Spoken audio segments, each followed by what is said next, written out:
Okay, so my question for this video is an athlete in excellent condition can land on the ground at a speed of up to 12 meters per second without actually getting injured. What is the maximum height he can jump off from without getting injured, and assume that the takeoff speed is 0? So the first thing that I pick up from this question is that we're dealing with scalar quantities. Just 12 meters per second, and it's just the very fact that they actually mentioned speed and not velocity, so you can be very sure that there's no direction and no vectors involved. Essentially, it's just a simple kinematics problem just involving scalars. So as always, I already highlighted some of the given information that we picked up. So an athlete can approach the ground and hit the ground at a maximum speed of 12 meters per second. Well, not maximum. I mean, I don't know, like, depending on the situation, he could go more or not. But after 12 meters per second, he will get injured. So, probably, like, I don't know, tear his ACL or, whatever. And he doesn't want to do that, obviously. So he doesn't want to get injured, but he wants to jump at the maximum speed. He wants to be at the maximum speed while hitting the ground, so he can so we can be assured that, okay, we want him to achieve a speed of 12 meters per second, and we don't want him to get injured. Also, another piece of given information from this is we can assume that when he starts jumping, he starts off from a speed of 0. So he wasn't moving before that. He was at a speed of 0 before. So just by looking at this, what given information can we find? Well, very simply, we know that V2, and don't write a huge 2 like that, but V2 we can very safely assume is 12 meters per second. So that's when he's landing. That's when he's landing, he's going to be at 12 meters per second, or we want him to be at 12 meters per second. We can also assume that, not assume, well, it tells us V1 is 0. So because it says assume that takeoff speed is 0. So he starts off with a speed of 0 meters per second. Another not so obvious given piece of information is the acceleration due to gravity. Now because they haven't given us any information, we're going to assume that he's jumping on Earth, so it's always a safe bet. Anywhere on Earth, the acceleration due to gravity is, it's 9.8 meters per second squared. So he's jumping in the air, and when he's in the air, there's gravity. The acceleration due to gravity is acting on him. So we have to take that into consideration. So we can see that A is 9.8 meters per second squared, and A is always that. You can either write that as A, or this value for A is also defined as G, but either or, it doesn't matter. And notice how well, we know when he's in the air, the acceleration due to gravity is, it's pulling him down. So you would think that, okay, yeah, it is 9.8 meters per second squared down, or how we in vector problems we like to put a little negative in front of this to indicate that it's going down. But like I said, this problem involves no vectors, no directions, so you don't need to be bothered or concerned with any of that. So you can simply leave it at 9.8 meters per second squared. So for me, I think we're ready to go. We have whatever given information we could find from this question. Unknown. Well, really easy. What is the maximum height, right? So we're looking for a height, which means we're looking for a distance, or if you want to, you can call it displacement, but again, it's not talking about vectors. So we're looking for a distance. So just simply delta D, right? Or you could write it as D, whatever floats your boat. It's all good. So delta D or D. So we're just looking for distance. And very simply, what is the equation we can use? Well, of all the kinematics equations we have, we're looking for a distance, and we have a speed, and we have an acceleration. But you can notice there's one thing we don't have. there is no information about the time it takes. So you're going to have to look for the equation, if you're allowed a cheat sheet on a test, or, if after working through a bunch of these problems, there's only 5 basic kinematics equations. So after working through working with all of them, you've, committed them to memory. You would use the one, that does not involve the variable of time, because we don't know any information about that. So the equation you would use is v2 squared equals v2 squared equals v1 squared plus 2 times the acceleration times delta d. So this is the equation you would use, because you can see we have all the variables in here. We have 1, 2, so v2, v1, acceleration, delta d. So we have 4 variables.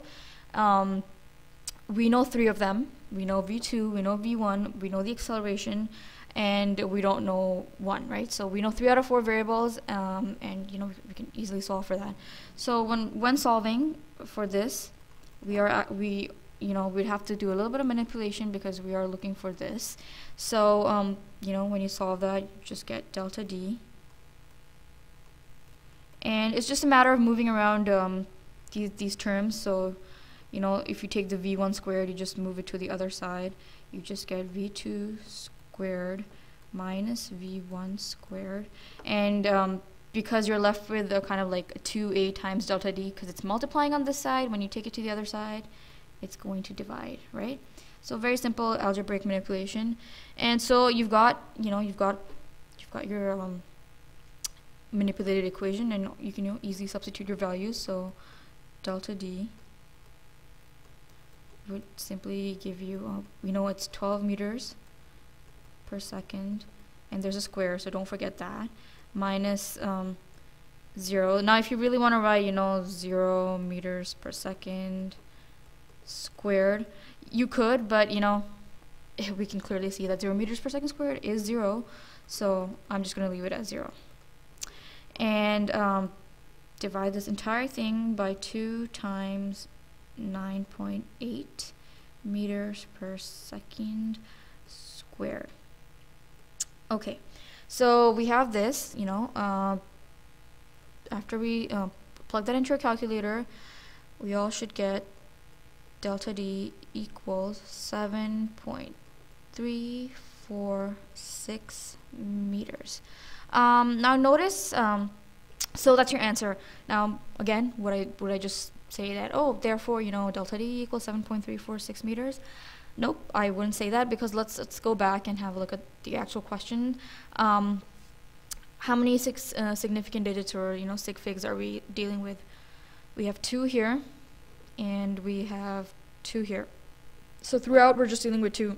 Now, one could argue and say that, v1 just has, it's just 0, so I'm just going to say it's 1 significant sig fig. 0 doesn't, really count.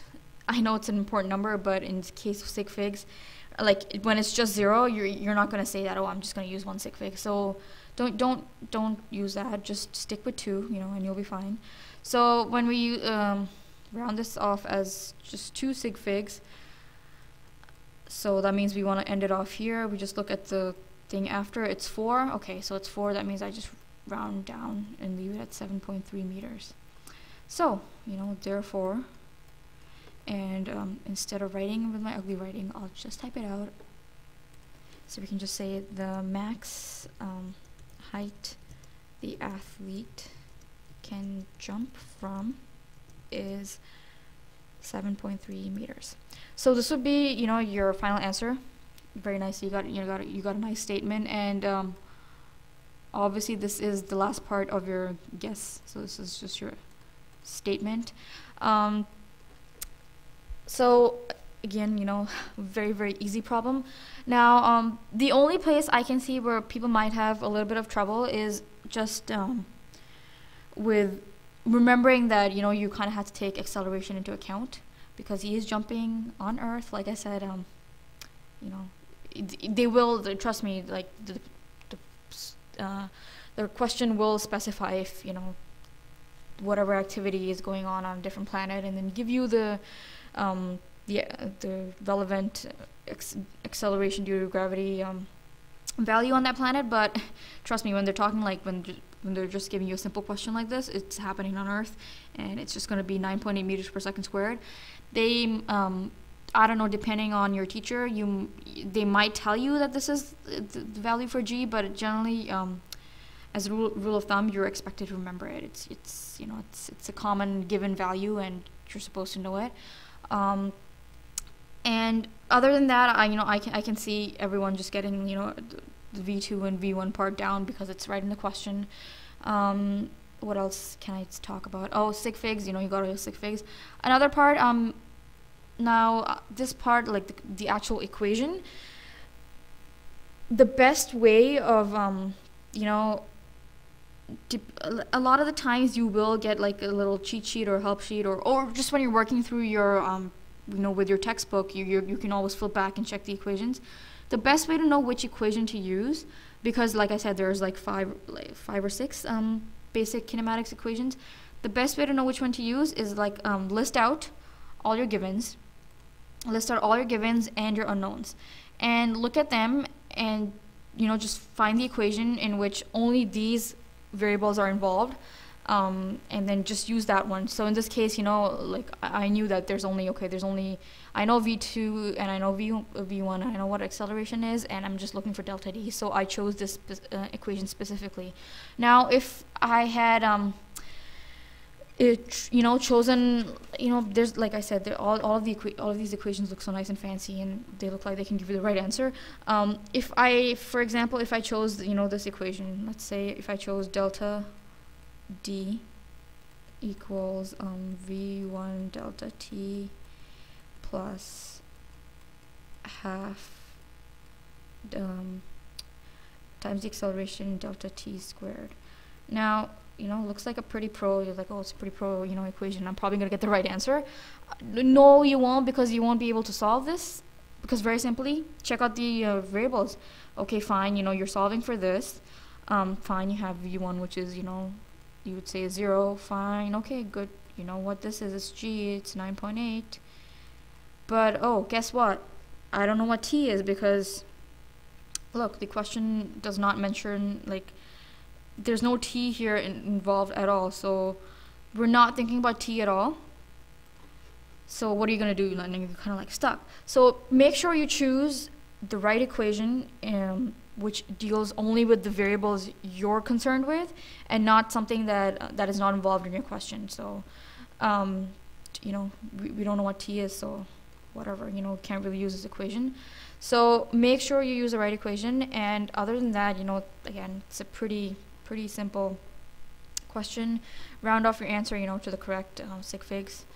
In this case, it's just 2 sig figs, right? Now, I know, like, okay, I'm just going to digress for a second. I know a lot of people are concerned with why in heaven's name do we, who cares if I'm getting the right answer here and I just leave it as this? Shouldn't I be getting, perfect on my, if this were a question on a test? And, I agree sometimes, okay, this, to me, a person who can get up to this part clearly indicates that they know everything, they know how to use the equation and whatnot. But, you are expected, it's just a nice way of writing your answer, and not writing your answer, it's more like communicating your answer in scientific terms. It's like this answer, if you think about it logically, it means nothing. Like, oh, he can jump from 7.346 meters. Like, who in everyday thinks about a number with 3.46 meters? Like, honestly, nobody cares about this 6, right? So, and possibly sometimes not even about this 4. So looking at the question, would be like, okay, it's 7.3, it's something, a value people can relate to. It's 7 meters, and 30 centimeters. So that's essentially how or why physicists, and not even physics, when you check my chemistry tutorials, even chemists, they like to have a certain number of sig figs for a good scientific answer. So that's why. But I digress, like I said. So that's all for this tutorial, and see you guys next time.